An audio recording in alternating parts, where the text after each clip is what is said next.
If you've ever played Monopoly, then you've been there.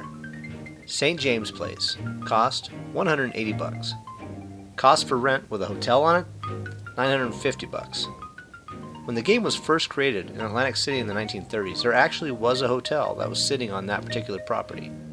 That hotel, the Elwood Hotel, has been on that spot since 1900, and today it still stands proudly at St. James and Boardwalk, only now it's known as the Irish Pub.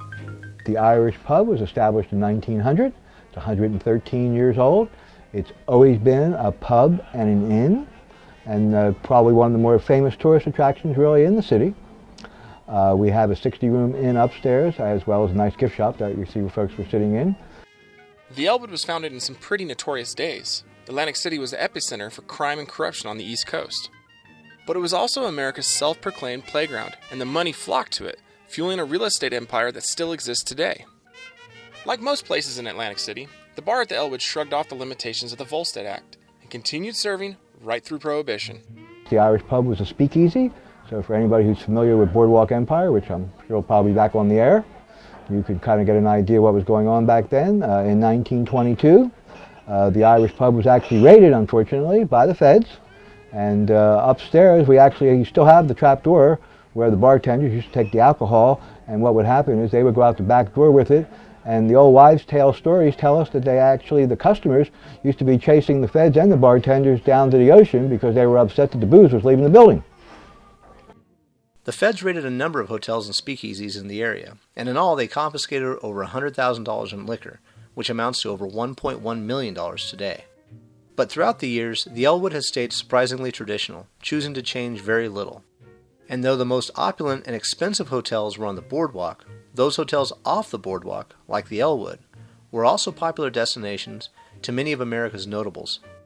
We've had some very famous people actually come into our bar.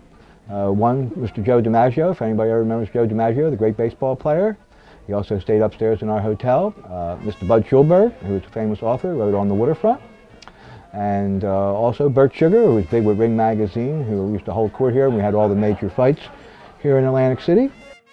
In 1972, locals Richard and Kathy Burke purchased the Elwood and changed her name, but little else. In fact, we're told the newest thing in the place was the elevator, which was installed sometime in the 1930s. What's remarkable about this place is that it's still here in the first place. In the 70s, most of the historic properties were destroyed to make way for newer casino hotels. Much of the history of Atlantic City was lost.